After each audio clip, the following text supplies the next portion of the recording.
All right. Good afternoon, everyone. Welcome back for another episode of Canna Corner. Here with me, cause I love it, and Shwooby Doo.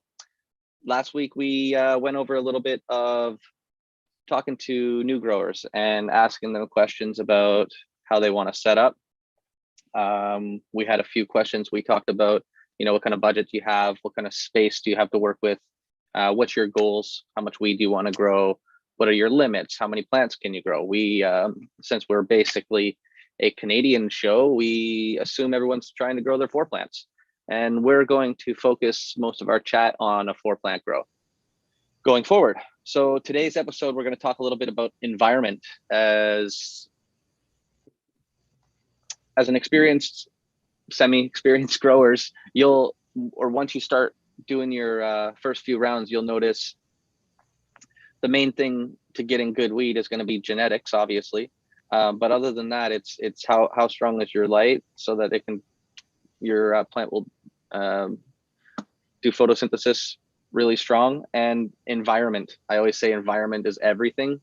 I feel like no matter how hard you try to grow weed, if you don't nail that environment, you're more than likely going to fail. I've seen people who get all the way to the last couple of weeks and then mold comes on. I've seen people who make it all the way to the end, trim it, and then get mold in the dry. So environment. And that all depends on where you are and what your struggles are. Are you in a humid area, a dry area, a cold area, a hot area? So today we're going to go through a few of those topics. Take a second here. Let Shwooby say hi. How you doing today, Shwoob? Not too bad. Yourself? Not bad. Long day at work. Just home now, ready to fucking smoke a couple with everybody here. I'm excited for that. It's my last week. Oh, I'm so jacked. Last week, eh? Yeah. For people who've been watching, one company for 15 years, and I gave my notice there 2 weeks ago. And last week. It's a big change. Not just a job change. It's going to feel like a life change, right?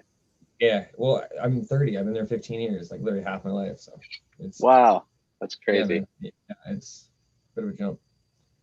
Before we get into any conversations, I'm just going to chill for a little bit here, smoke a couple bong hoots. We're 7 minutes away from 10 after, where I'll gladly hit a dab for all of us. I know Shwoob is filming the show from in his house, so he doesn't always get the chance to smoke with us. Hopefully, as the summer comes along, maybe we can get him to do a couple shows from out in his backyard, smoke with us or something. Yeah. Just move the so maybe you can give us a little update on your garden. Let us know how things are going in there, what you're working on, projects, the spaces you got, that kind of stuff. So I have 2 spaces I grow in, 2 grow tents, 5x4 and a 5x5. My 5x5, I have a Irie genetics completely pheno hunt going on. I started off with 6 strains, and after I just called the males, I'm down to 4. 7 males out of the 19 plants. Wasn't too bad. In the other tent, I'm actually breeding with Irie genetics, a Storm Shadow, and I'm crossing that to the Storm Shadow's a male. I'm crossing it to a AK39 by Quebec Cannabis Seeds, also known as Montreal Cannabis Seeds. Kind of mixed reviews on their genetics, but I found a keeper of their AK, and I just absolutely adore it. As well as I'm crossing it to a CBD hash plant by Seedsman. Goal in both projects. The CBDs make a 2-to-1 ratio. Obviously, I'll have to get tested and do more crosses, or more crossing to it, or back crossing. And the AK, it's a stout plant. It doesn't produce the greatest amount. It has like one giant glory bud, even when you top, and the rest of the popcorn. So I'd like to make the bud structure a little bit better, the branching, just in general, increase the yield, but keep the flavor. Because I find the Storm Shadow is pretty much the similarities in that way, for taste. So cool. Hopefully that comes out in probably, since the first go of it, probably done 2 more pheno hunts with the next generation, find my keepers, back cross it again, see what happens. Nice. So you have anything that's in flower right now, or are you still just vegging, or what's your? The 5x5 tent just is hitting the second and a half week of flower. Okay. And cool. the CBD crossing and my breeding tent's pretty much done. So I'll be chopping that down either this weekend or possibly middle of next. Okay. So for those who don't know, who are listening to us, Schwab has a medical license, so he gets to carry around a few more plants than the rest of us. I'm still just working under the Canadian legal grow limits of 4 plants, so he gets to have some experience and look at a few more plants than we get to in our short or our small limit. But I like to hear and ask questions to a guy like that who gets to see lots of different phenos, because then we can ask, what should we be looking for, us people who can only hold 4 plants. We'll talk a little more about in some next episodes about how we set up a 4-plant grow when you're stuck with only 4 plants, and how you can keep perpetual and still really yield. Like I'm not having any problem. And the trick is the first grow or the first couple of grows, they may be spaced out a little bit. So it's going to take a little bit of time, but once you get on the roll and you follow the technique that I got of the 4 plants, it works really well. So we'll get into that in another show. Today we're going to do environment, which is awesome. I like to break environment down into a few variables. I would say, sorry, what was that? There's so much to it. Like people try and rush it. It's like an absolute or one, a little half-hour bit. You can't. We can sit down here for probably about 3 days going off about it. So let's just take our time. Hello, Cass. I agree. I got, for myself, I look at environment as a group of a few things, temperature, humidity, intake and exhaust, and different monitors and all that stuff, because they all play a factor in the environment. I think controlling the environment, monitoring the environment, and then how you control and monitor it is all included in this environment situation. I would also even say that the light is included, because the type of light that you have is going to affect the environment. It's going to change how hot it is and how humid it is. Yeah. What's your experiences setting up with, let's keep focus on, let's say, a 4x4 area. Yeah, because we're doing the 4-plant grow. Let's say you have your perfect budget, and the perfect setup for you is a nice little 2x4 area for vegging and a nice little 4x4 area for flowering. So let's pretend that's our ideal situation. You're just a home grower and you got 4 plants. How would you tackle that 4x4? Let's say it's our flowering room. First thing is I'm going to blow the budget on the lighting. That's the one thing I'm really going to focus on. It's one of the most important, if not the most important aspect of your grow. Sorry, Schwab. 1 minute warning till dab time. 7:10 on the East Coast. You jealous, guys? All right, sorry, go for it. Let me know. Oh, me, I'm gonna do I got some shatter today, which is something I don't smoke that often, but when someone offers me a little piece for free to taste, I take it. This is some Black Diamond, an OG strain, and it's extremely shattery. It's actually, try to get a piece here so you can see it. There we go. Okay. Nice. I broke a little bit. Yeah, it's nice. It's got a nice smell to it. I'll hit it here at 7:10, and you can get back into talking what you were talking about. Sorry for the interruption, but it was a well worth interruption. Cheers, everybody. All right, cheers, everyone. So with that 4x4, I'm going to look at the lighting. I'm going to probably stick to LED, just because if it's 4x4 space, I'd rather spend the money on just the lighting itself and not trying to prevent heat or AC in it. My ducting, I'm probably going to run ACT6. Just have the control around there so I can monitor everything. It comes with a sensor. For AC Infinity, the T6 one, the one that comes with the Cloudline T6, comes with a controller, monitors your humidity, your temperature. It's got a 10 fan speed. It's plastic. All the interiors are plastic. It's the quietest fan I've ever heard in my life. So people who are growing at home, that's something you want to really take into consideration. Well, if you have a little bit of a noise from it, it's really easy to tear apart, clean it out. Usually just a little bit of dust buildup on the bearing. If you have any issues, feel free to contact us. It's not hard to tear those things apart. Yep. So we got the AC Infinity fan with the sensor probes. I'm going to set the probably veg. I'm not going to get any more humid than, I'm going to say 68, right? Usually set it at. Trying to keep below 70. I have a fear of mold. my first grow, I got completely mold covered right towards the end. So I try and keep it. Well, if you follow your VPD chart, you don't need to worry about it, especially in veg. So you're not going to deal with any mass buds, so no big, large chunks, which is really important. Mold will start anywhere above 60% humidity. That's where you're going to really lock into that kind of stuff. But if you follow your VPD and you keep your temperature high when your humidity is high, the higher the temperature, the more water that air can hold.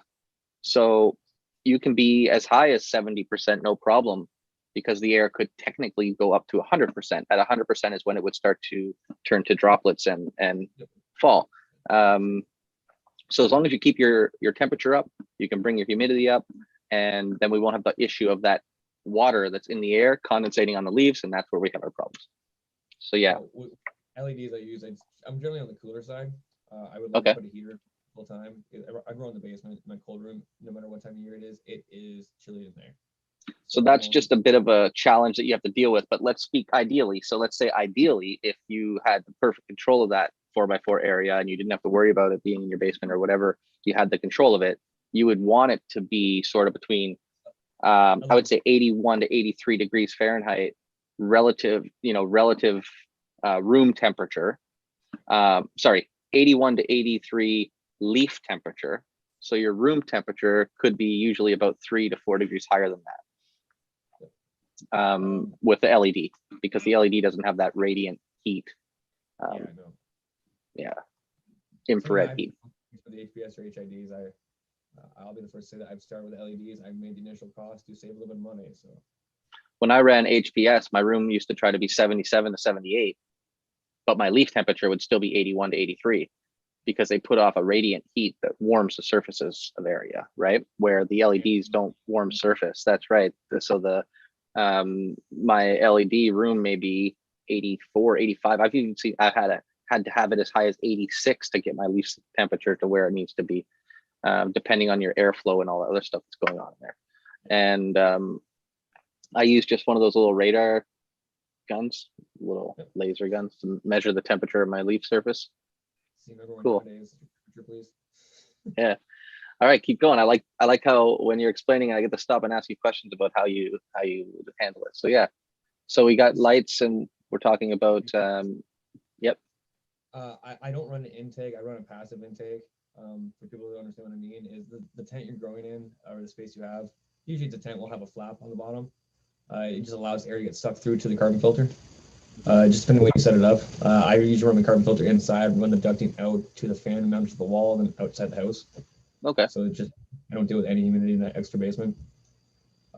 So I just do a passive intake because I've got such cold air. I will try and put a heater in the cold room itself, depending on what the temperature is, to make that lung room a little bit more suitable for just the ambient temperature. From there, I'm probably going to run a auto pot 4-pot system. I like the time save. So if people don't know what that is, it's a gravity-fed reservoir system that automatically feeds your plants the appropriate amount of water that they need. So there's a float system inside the valve, and as it fills up with water, it kind of chokes it off. And once it gets to a point, there's a silicone seal that will actually block off the water flow. And then as the plant drinks the water, the float will go back down, open it back up, and allow more flow to go in. As long as you have a recycling pump inside the reservoir, your nutrients are going to stay mixed and not separate. If you don't have one, my suggestion for you would be take a 4-liter jug, mix some solution in it, and watch it. Put a timer beside it, and come check it every hour or so. See how long it stays mixed up or we're separating. Mm-hmm. If you notice that there's very little separation, you might get away with just an air stone. It doesn't require the air stone, but that little extra mixing will allow just enough circulation to keep everything in solution. The stuff I use, IPP, Innovative Plant Products, actually does not do well. So I have the recirculating pump to keep it's particularly the Black Storm from separating. It goes right to the bottom. It's like squid ink. Okay. So yeah, it's very heavy. Cool. So I'll be using that. Probably cocoa, perlite, 50-50 mix. That's what I've been generally doing. I've had great luck with it lately. When I first started though, I was using ProMix. Nothing wrong with ProMix. It's a good product. It just retains too much water for me. And the way I like to feed is I'm a bit of an overfeeder, we'll say. I like to have the plants, fingernails painted, as people would say. So, yeah, I like to have a little bit higher. So with cocoa, it doesn't hold on to that nutrients as long, and it kind of just dissipates. Downside is you got to use a little bit extra CalMag. Cheers, Aldi. Cheers, Supreme Grade. Cheers, guys. Yeah, so the CalMag, that's a problem with Cocoa and LED.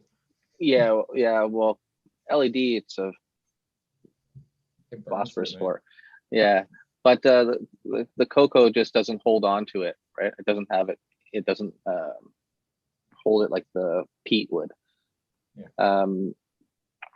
So yeah, going on, we're talking about environment. So you're looking at, we did temperature. We're looking at what temperature would you like your tent to be? Ideally, no more than 26 Celsius. No minimum, about 22. That's my happy range there. Funny that here I am trying to do this in a Canadian show and I don't know the Celsius numbers that I use when I hold a room. If I'm in LED, I want like 77, 78 degrees Fahrenheit. And if I'm in, HID, 77 to 78 degrees Fahrenheit. And if I'm in a LED room, I want to be about 83, 84 degrees Fahrenheit. It's funny. And if I was going with my humidity preferences, when I'm in an HID room, I try to keep the same because I'm always looking for a VPD.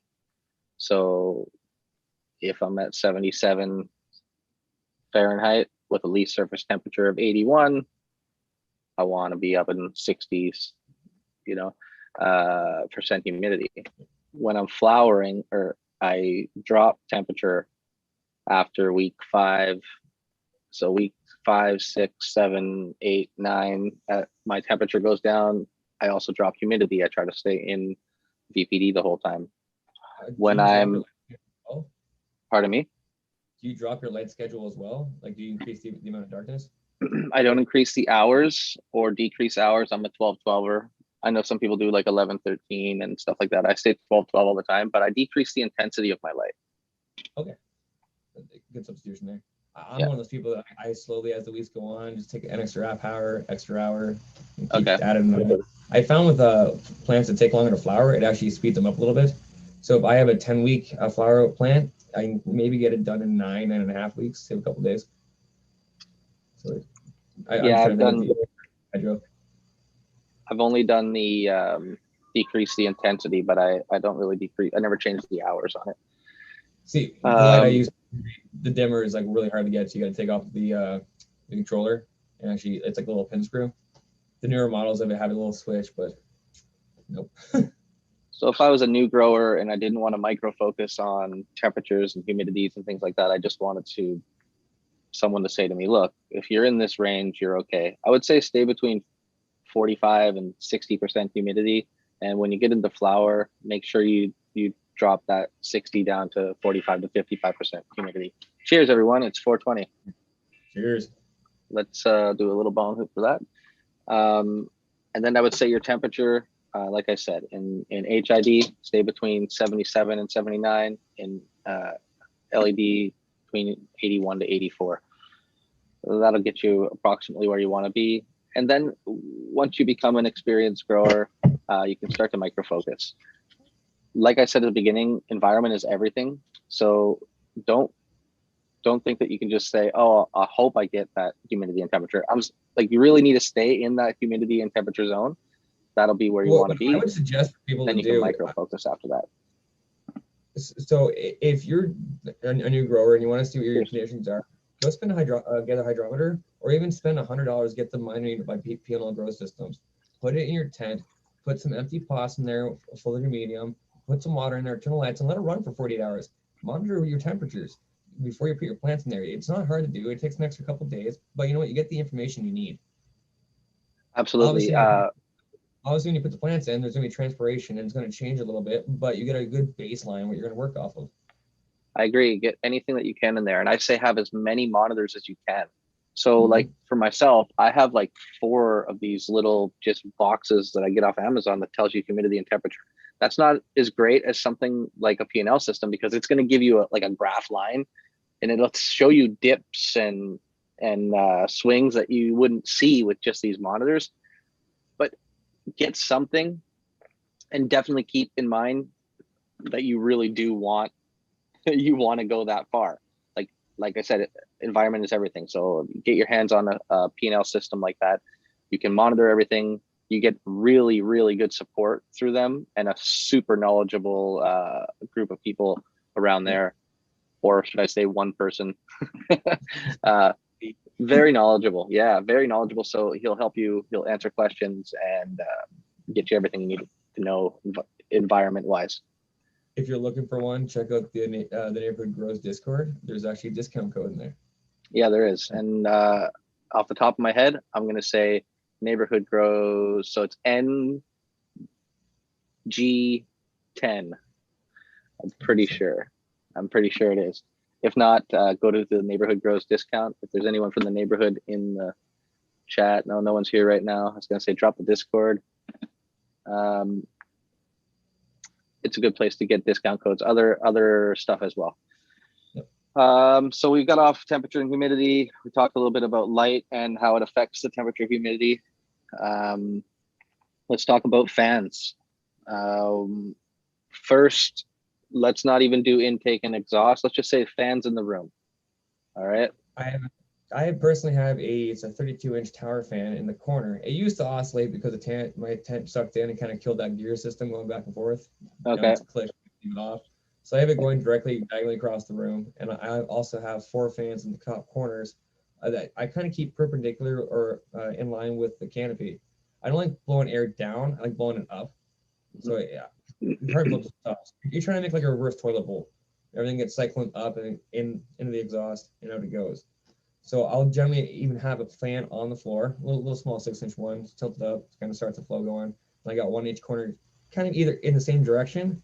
If it's like late in flower, if it's early or mid veg, I'll actually have them going all over, just to create that little branch strength. So it kind of flexing a little bit. I don't want my plants like whipping around like it's a tornado, but movement's a good thing. You want your leaves to not be sitting on each other, kind of flipping around. It's airflow is very crucial, I'm going to say.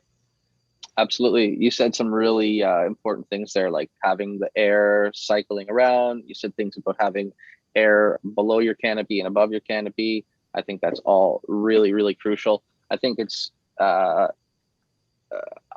do the same thing. So below my canopy, I have one little oscillating tower fan. It's only about 18 inches high, and it just goes back and forth.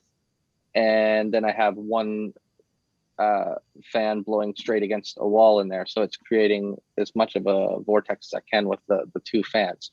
Then above my canopy, I have 3 fans on 3 different walls blowing in a direction to create a vortex. And again, I keep it just above my canopy so that there's air below and above, and that's what makes my canopy move. Now, if I was in veg, like you said, I don't mind having a little more air on the plant, but in flower, definitely don't want it blowing around too much.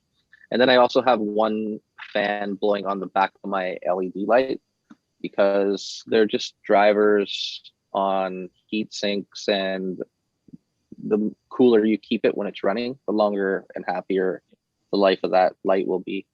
Also, it helps you from having hot spots, right? I try to keep the air moving everywhere.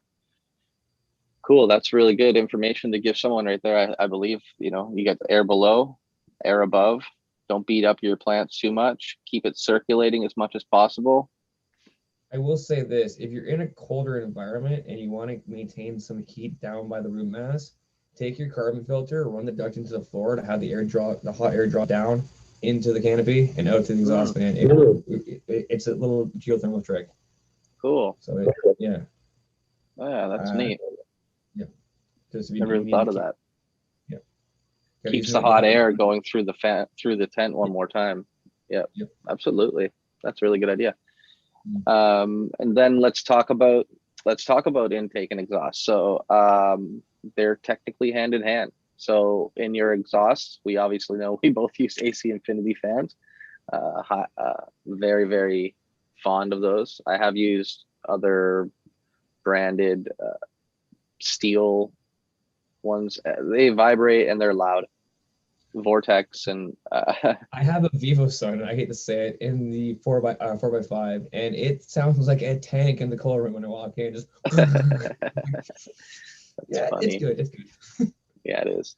So we both like those exhausts, and base your exhaust off what it says. You do a cubic foot CFUs. There's a unit to read on how much you need to exhaust. I have a 6-inch on my 4x4, and I mean, you probably could get down to a 4-inch, but you'd be running at a higher speed all the time. I like a 6-inch. It's a good speed. It's still enough to keep a negative pressure, and you do want negative pressure in there as well. For my intake, I don't have an active intake. I have passive as well. No, you talked about you have your vents open on the bottom of your tent. In the cold room, no, I have an actual forced intake for that one. I just Okay. use a little no-name can booster. I make sure it runs 100 CFMs less than my outtake to keep That's that right. pressure. Beautiful. But yeah, that way I can guarantee what's going in there. I filter the air out because it's a cold room. I don't know what's crawling around there. There's a hole going outside where I exhaust stuff, so it's yeah. So where my tent's set up, it's around a lighted area, so I couldn't just open my flaps. If I open those flaps in the bottom, light will go in the flowering, so I can't do that. If you look on like Indoor Grow Canada or whatever that website's called, they sell this thing. It's really cool. It's like a plastic insert that you can attach to a grow tent, cut a hole in the middle of it, and put a screen on it, and now it's a light sealed air filter. It works really cool if you're willing to spend the money on it, or you can just take something really simple like I did, is a little bit of extra of the exhaust tube. It's a black, no light can go through it, black on the outside, silver on the inside, the exhaust tubing, and I tied it in a knot on itself so light can't make it through it. Even all you really need is 2 opposite angles, because light won't reflect its way through there. And then I buy off of Amazon some 6-inch round carbon filters, and I put them on either end of that, and I just put those and let them be a passive intake. And I would recommend that you have a minimum of 3, even 4 times the amount of passive intake that you have of an exhaust. Yeah, it's a good way to play it safe. If you have too much negative pressure, it's not often to happen, but your tent might collapse if you have the cheaper poles. I know someone that happened to. Oh yeah, everyone knows something too. That's great. Cheers, Chiba. Thanks for stopping in. So we've gone through the intake. We've kind of touched on exhaust fairly well. Monitors and controllers. Do you use a controller in yours? Other than the AC Infinity, I mean, it controls the fan speed, and that really does everything for me. It's really cool because on that AC Infinity, I can set a maximum. Here's the thing: it's going to pick one or the other, and choose, and whatever goes out of range, and it's going to try to affect it. Okay, so I try to put the minimum ranges at an area where. So my minimum humidity, I have it set so that the AC Infinity doesn't even affect it. The minimum temperature, I have it set so the AC Infinity doesn't affect it. I basically use my exhaust fan, AC Infinity, as controlling if it gets too hot or too humid. And I set the maximum temperature and humidity on there, and I allow it to control itself. That's the only control I use in my tent other than a timer. Good call there, Alderich. Saying if you have your tent's in a dry, dirty area, or you have pets, use a dush room. Right. Great idea. I got a dog and 3 cats and some kids. There's quite a bit of hair floating around the house. So yeah. Any passive intake, I have the HEPA filters, the little roll of it, cut it off, put it over top of the screen. That way you just verify that nothing bad's getting in there. Yeah. I just went with the those carbon filters, because they were good enough at one on each end of the thing. But yeah, a dust filter in there is a good idea as well. Yep. I don't have any pets. Lucky. Not yet. My son wants a dog. It's coming eventually. Yeah. Funny. So yeah, we did monitors. So I know you use the P&L grow system. Minder unit. Yeah, the minder unit. Why don't you tell us a little bit more about it? Like, what exactly is it monitoring, and what uses do you use it for? So depending on what grow I'm using in, for instance, we talked about me having an autopod system in this 10-up setup. So let's use that for an example. So you have your 3 probes, you have your ambient temperature, you have your, 2 probes. There's another setup there. You have your ambient temperature, and you have your just a temperature gauge. It's like looks like a little steel magnet, cow magnet. I'll put that one in the reservoir to dictate the water temperature. Say if it's too hot or too cold. It'll come up on you check online on the website. So there's two temperature probes? Yes. There's one detect your ambient temperature of the room. Yes. And one to detect your temperature, your medium. Yes. Medium or reservoir. Okay, cool. Okay, sorry. I missed that part. That's really cool. Okay. Yeah. Okay. But like I said, if I'm doing it just a cocoa grow with not an autopod, I'll shove it in the cocoa just to see what the temperature is, because my one grow is on a concrete floor, so it does wake up the cold temp. If I'm using the autopod system, I will put it in the reservoir, because if you get too cold water, you're gonna have issues. You have too hot water, you're gonna have issues. It's just a good little indicator of what's going on. The ambient probe is pretty much in the canopy. I make sure it's at least like an inch down from the top and in the thickest parts to see it just, although it's going to tell you a general area what's going on there, because you will have microclimates build up in your canopy. It'll give you a good clue of what is going on in certain ones. So I'll come in once, I'll just adjust where that sits. If we have that proper airflow though with that, hopefully those microclimates are very limited, and that's what we're trying to avoid, is those microclimates. That's why we say air movement is super, super important. And sorry, I have one more question about those probes. If you had, let's say you were doing like an organic grow and you had a big, huge bed, can that probe go right into your medium? All right. Yep. That's super cool. All right. I got like a 6-foot cable, 7-foot cable, so it can go in pretty deep. Okay, awesome. All right, and then from there, so it's got the 2 probes to measure your temperature. Yep. And that's really cool. I've never had anything to measure the temperature of my medium or reservoir before. I mean, I do take the temperature with my pH pen, because there's a thermometer on there, and I always try to keep my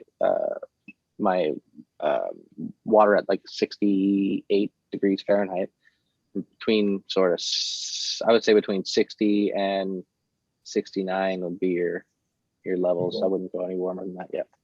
66, 68 is what I feed at. So all right. When I got the minder unit, I didn't have a lot of airflow, so I didn't realize the microclimate was going on. That's the one big benefit. I kept moving around, realizing what the hell is going on. It's good on this side, it's bad on this side. What the fuck? So then I started adding airflow in it. So I realized, hey, I can get it more consistent throughout the year. So after you get all your information on the minder unit, get it all hooked up, you go to their website. It's a live update feed. It'll tell you up to the minute what's going on in your tent. I know if I open the door, the wife opens the door, and I'm at work, you'll see a sudden dip in humidity. I'm like, oh, someone just poked in. What's going on here? The light's off. Shouldn't be doing that. There's one humidity probe, right? Yes. Is there a way to add multiple? Sorry, what was that?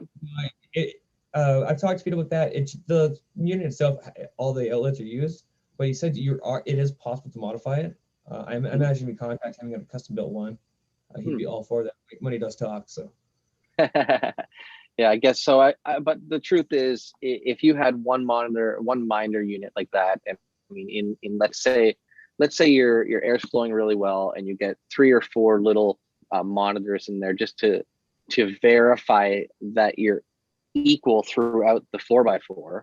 We're not talking a huge room. We're talking a 4x4 area. So you could drop that minder unit right in the middle, right above your canopy, and have a really good reading, as long as those other 4 that are hanging around are similar to what that is. Okay, so there's only 1 temperature probe, 2 humidity probes, and it all goes to a website, all the information. So the one sensor itself is a temperature humidity all in one. So there's only Okay. 2 probes that come from it. Okay. Casing there. They're great. The one thing I will say is I did burn mine out, the ambient temperature, because I was doing cuttings and misting right on it. It does not like direct water like most Yeah. electronics. Okay. Yeah. Who would have thought? Be So, careful. yeah. Give it some respect. Oh, I there's contacted Lori them and about that, Shipwreck just and great. Raptor. Cheers, everyone. Welcome. Thanks for Cheers, stopping everybody. by. Looks like I was the hood gonna is showing. start typing it in, then I realized I could just talk to these people, so I'm gonna talk. Cheers, everyone. That's great. All right, so all Like the you said, information, yeah, it's going to a website. you go to the website, you pretty much get it used to be just a graph that would dictate, yes, it was up to a 2-week span, but you can go down to the 4 hours, and it just gives you like just nice little plot graphs, seeing what's going on. They just didn't update the website, and it looks amazing. There's a lot more interactive graphing. So the graph, you can look at it like, how's it look for the last 4 hours, you said, and then like the last, or minimum or last 2 weeks. It used to be, now it's up to I think 4 weeks, so you can do the whole month. is there any increments in between there, like a 1 day, 5 days, or Oh, it does it like every hour, so every hour breaks down, so you can slowly see the oh plot wow, line. okay, It's that's very beautiful. in-depth. So if That's you want awesome. to, you can zoom in on it, and it'll break it down even smaller points. I love it. Like I said, it's very delicate. It does depict, like if you open your tent up right away, what's going on. Oh, It cool. also you set on your ranges on there, so for an email notification. So if my tank goes out of whack or my humidity drops, I get an email within like a minute saying, "Hey, someone's up." You can set the intervals of how much you get or how many times you get the email. So if you set it for like every 2 minutes, your email account won't blow up until you fix what's going on. So you can set like a minimum maximum that you want to get emails, alerts Yep. for, so it doesn't like bother you. So you're not micromanaging it, but it's really minding your, oh my goodness, it's minding your garden. I just said it's a minder. That's funny. I didn't even try that. Anyway, you on the website, it's got live data and then also historical data. Yep. Does it save any of this stuff, or like at the end of your grow, can you save this? You're able to copy it down to a file, and like I think it's a zip compressed file. You'll save it to your computer or your phone. Okay. He's now slowly introducing. I'm not sure if I'm supposed to talk about this or not. We did for Operation Grow 4. Oh, if he talked about it there, yeah. So it's kind of known. So he looked up geographically where we're at and tries to depict like what the temperature ranges are outside that's going to affect your indoor grow. Mm-hmm. So like, yeah, so we can see if it's summertime and it's going to be a hot summer, the effects, it's going to be roughly in the tent with the same conditions. It's a pretty neat feature. Still getting used to it, but there's nothing like it on the market really. So that's a really good idea. Yep, because then you'll be able to say to someone, where do you live? Oh, okay, so give me a second.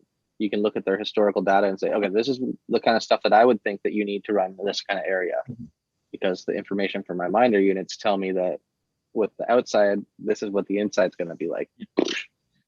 Mind blown. It also nice. does the mathematical formula for you to show your VPD. So it doesn't just show you your temperature and humidity, it'll show you where your VPD sits through the entire grow.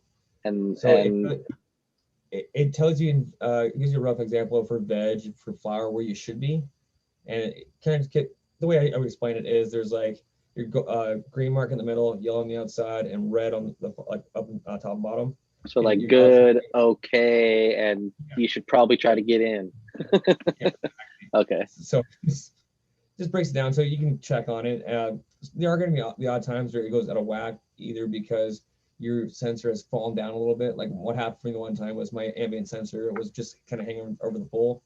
Opened the tent and slammed down, just kind of slid down to the bottom. Checked up an hour later. I was like, what's wrong with my controls here? And nothing. And just let me know what's going on. So it's a very handy thing. Like, yeah, that's really cool. When I first started, I didn't think it was needed, but I figured, hey, I had the extra coin, I'll do it, and I'm glad I did. It's one of those good purchases. Yeah, I mean, it's next on my list for sure. So we got into monitors. You talked to me a little bit about controls, and then didn't get to hear back from you. Do you use any kind of controllers? Just your basic analog timers. That's the only thing I will use, just because are you on any kind of like, what do you use them for? Just for timers for lights, or you don't use any, like you don't have any auto irrigation or anything like that yet? Oh wait, auto pots. But yeah, it takes care of itself. Gravity. Other than that is make sure, another thing for the minor unit, when it's in the reservoir, it'll let me know if the water goes down too low, because the temperature will change drastically. Cool. So yeah, so it goes from being, you know, maybe like a nice 62 degrees if you're going to talk Fahrenheit here, and then it goes down, spikes to 80. So what's going on with my water? Yeah. And sorry, we've been talking a lot about VPD, and we didn't really explain to anyone what VPD is. And just in case there's new growers, yeah, it's exactly vapor pressure deficit. And I guess a quick, easy explanation is the pressure that the air is putting on the leaf surface. And it allows, exactly, allows the plant to transpire. So I'm no scientist, and I can't explain a lot about vapor pressure deficit. We can look to getting someone on here who will one time. That would be really, really cool. Exactly. We definitely will. But here's what I do know is there's been enough study on it to know that it's a thing. It affects growth, and it's super important. You want to stay away from mold and all that kind of stuff, and you want to hit the big numbers, like the guys who are growing with high levels of CO2 and high levels of light and right in VPD. Then this is the only way. Micromanaging a grow is the way to get, you know, really, really good at something. If you're just trying to get by, remember the bare minimums we gave you earlier. You can use those. If you, that'll get you through, and you'll be able to just have some delicious, recreational, medicinal, homegrown marijuana. It'll be fantastic. But VPD is a crucial step in growing weed, and I said CO2, and I don't think we touched on CO2 very much, and that's also crucial. You can grow weed in ambient CO2. That's why intake and exhaust also is really important. You got to make sure that air is exchanging in there all the time, so the weeds always get some fresh CO2 coming in. Or if you're in a sealed room, you got to supply it with CO2. And Schwoob, look, there's a couple different ways to supply it. What would you try? What would you say? There are three options I know of offhand are the exhale bags, the CO2 T&B natural canisters, the enhancer, as well as using an actual tank over the regulator and doing it that way. If you're going to use a tank for it, though, I will advise for safety. CO2 is nothing to mess around with. It's a tasteless, odorless gas, and will put you in a grave early. So Absolutely. if you're going to be going, talk to a professional and get someone local. Your local welding shop will have great information. Even just Tri-County Welding, GG supplier. Go talk to them. They'll give you all the safety information you need to know about this. Yeah, I think the first thing you should do if you're even thinking about CO2 is get a monitor and make sure that monitor your CO2 in your room first, and maybe even have a backup monitor for that, because that's the kind of thing you don't want to fail. It is a life or death kind of thing if your CO2 starts pumping out more than it needs to. And this is why I use a canister version in the sense of the T&B Naturals. It's not going to get to a dangerous level even when I'm in the tent. No. So when I open up, I know I'm going to be safe. I'm not. Yep. Worst case scenario, it's going to be, I think, 1,200 ppms, well in the safe range. Well in the safe range for that space. So like Shwoop said, there's sort of a few different ways that you can supplement CO2. So when he says T&B Naturals and those bags that they use, the exhale bags, this is like a CO2 made from exhale bag uses a fungus that a fungus. That's right. T&B Natural uses a activated yeast and with warm water and just passive. Exactly. So they're both being made not chemically but naturally. Yep. And the other ways that I can think of, you can get what's called a CO2 burner, which you just burn gas on a small little burner, and that gas off gases CO2 as it burns into the room. That's probably what I would think is the least safe way to go about it. There's also just canisters of CO2 that will have a regulator and a dispenser system on it, and that would dispense the CO2 into your room. So I myself, growing in my home, a small 4-plant grow and tents. We're not getting commercial grows here or anything like that. I recommend the T&B Naturals canisters. They say they work for what, two weeks at a time. I think they go a little. They say 4 weeks, three weeks is what you get out of it. Yeah, I was gonna say about 3 weeks. Yes, there's a maximum when it has its highest, and yes, there's a minimum when it gets down to its lowest. But they work really well. And the truth is, and I don't know if anyone knows this, but the only way to drive your light to increase photosynthesis is to have the CO2 and the nutrients to back it up. So if you can't just power feed because you don't have the light or the CO2. You can't just power light because you don't have the CO2 or the food. You can't just power CO2 because you don't have the food or the light. The three of them, you know, they work together. And what's really cool is what I remember growing through the years from all the old school guys before any science is put into it. And I don't know if well, I'm sure there is. I don't know it yet, but you can match your ppms. So if to your CO2, when I'm feeding at so ambient CO2 is around 400 ppms in a regular outside air. When you're in your house and you're breathing and there's 2 or 3 people living in your house, or so, you might be 500-600 all the time. Let's say in your grow tent you're between 400 and 500. You can, if you're gonna feed at 600 or 700 ppms in solution, your light can be, you know, probably around 900 ppms. You're not quite balanced out. But if you wanted to drive that, sorry, not light at 900 ppms, and that your light would be at 900 micromoles on the surface of your canopy.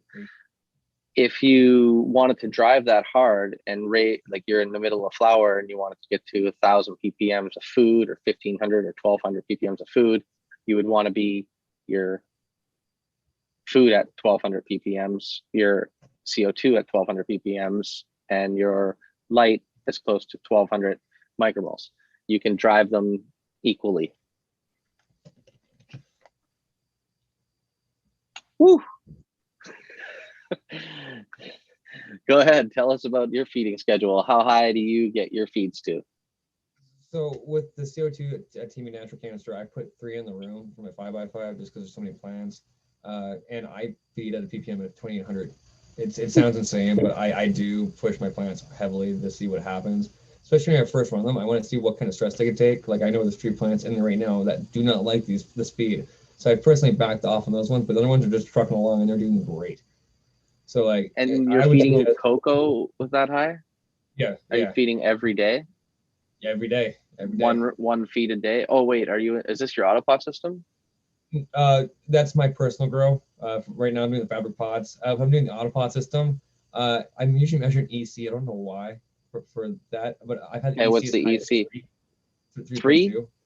And that's in the 500 scale? Yes.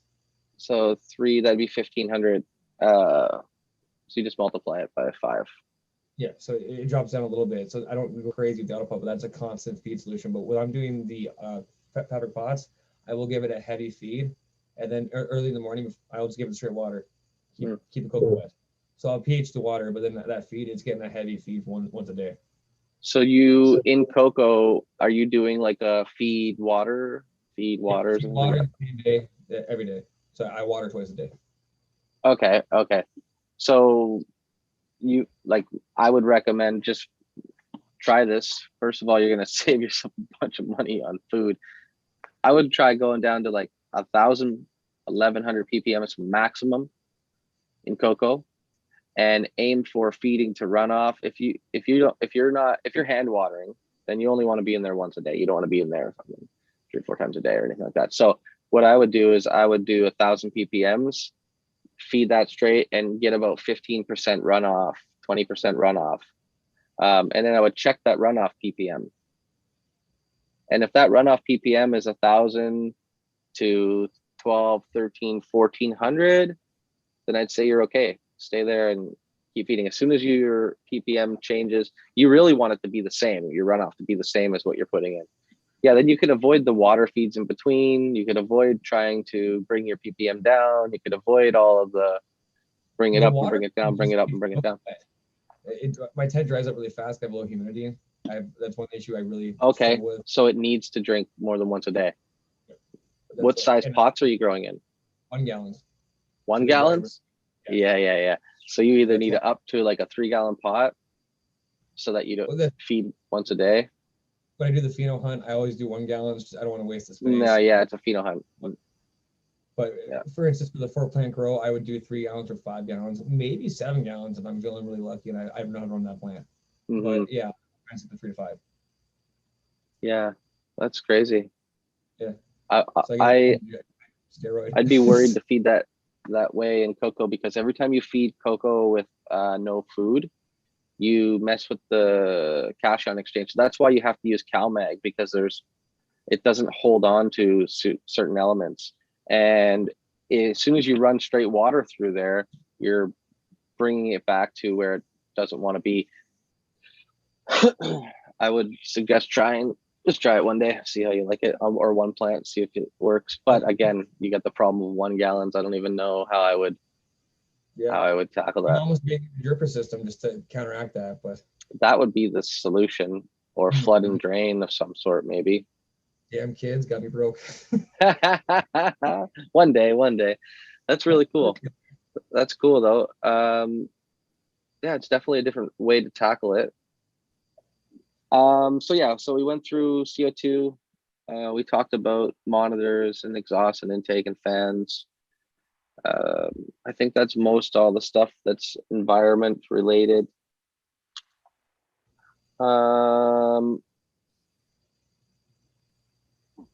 Yeah, I think that's a bit. Pardon me? Want to touch base on genetics a little bit here? Yeah, I'd like to, for sure. I actually just popped a new seed. Oh, what'd you pop? I popped the Liberation OG, which is from Irie Genetics, and it is cross of. Hold on, give me a second. Why don't you talk about your strain for a minute while I search this cross up? Currently, what I got going on is a blue raspberry truffle, a dark hollow, a dragon punch. I have dragon punch, dark hollow. I had a strawberry starburst, but they're all male, so we called that one out of the list, which kind of disheartened me, but I'll pop more seeds. Storm Shadow, AK39, CBD hash plant, as well as missing a couple Iries. It's gonna bug me. Space Force, yeah, Space Force. Scarlet Begonias. This is the way you make lists, people. You write things down, so there's always on hand. Well, I popped this one seed because it was one of the only ones that I could find on his list that was going to look like dominant in like a more indica. I like to just use that as a descriptive term for heavy weed. And all of his other stuff was very sativa dominant. This I grow a master kush strain, and I only ever get to do one at a time, because I try to just we'll get into the technique later, but I try to just flower one plant at a time and have 3 vegging so that I'm ready to flower, and I just flower bigger plants. So yeah, Liberation OG, they say it's a cushy background, produce tall trichome covered buds, kush and chem background. Liberation OG, a cross of. Cheers, Barton. Thanks for tagging in. Kalanji Kush and Arise. And I know Kalanji Kush is another one of Jeff's strains. Is it? I didn't know that. I'm pretty sure it is. Yeah, pretty sure he also did Kalanji Kush. Let me know how you like the Liberation OG. I've got them sitting on seeds for a while now. I haven't done it. Maybe I'm wrong. Maybe the Columbia Kush isn't one of his, but I know Arises is. So anyway, I'm excited to try something. Cheers, Spartan. Something different. I've been growing the last little while, the last couple of years, same few strains. So this is going to be fun. Are you like me and have a hard time getting rid of a strain when you've grown it for so long? It's like it comes. I have a hard time popping something new because I know I like what I'm growing. That's the thing, right? So and with such a small fucking count, it's like, what do you do, right? So I'm going for it. I'll cycle one less plant for a little while till this thing grows up, and then I'll bring it into the mix and we'll take a cut off of it, and then we'll go from there. And I do that if I don't have a lot of room. I'll just take a cut right before I finish.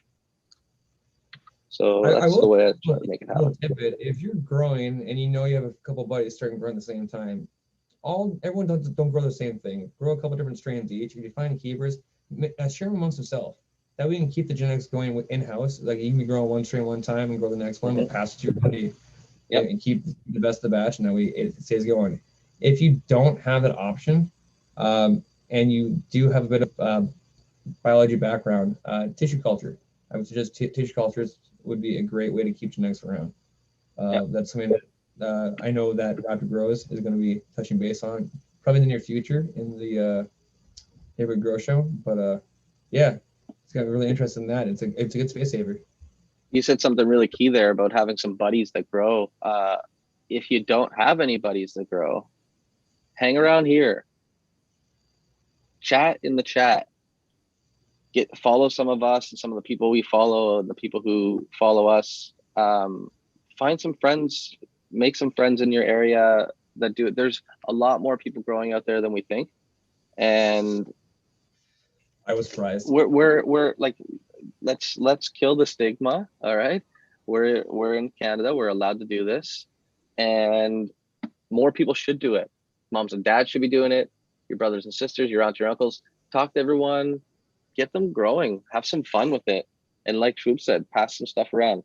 But everyone learn how every time you take something new from someone, it's gotta go in its own separate area for about 2 weeks where you monitor it and don't bring it anywhere near your other genetics or your garden or anything until you make sure that there's no bugs, no molds, and no other funky shit coming in off of that. Some people don't even know what's in their garden sometimes. Very, very important. I feel like we isolate ourselves currently. I feel like it's got COVID. Just put it separately, isolate it. Yeah, I don't even want to use the word isolate because I'm so sick of hearing it. But yeah, you got to do that. You got to quarantine it. That's the word. See, so that's my thing. I'm hesitant to take clones from people. I'll give them out, no problem, but I will never take anything in. I'm like, I'm sorry, guys. I'll do both ways, and I don't even know. Like, if you get something that's got bugs on it, and you didn't quarantine it, well, then that's your fault. You should have quarantined it. I'll give it to anyone, and I'll tell them the same thing, even though I don't think there's anything on it. Take it home, quarantine it. Give it its time.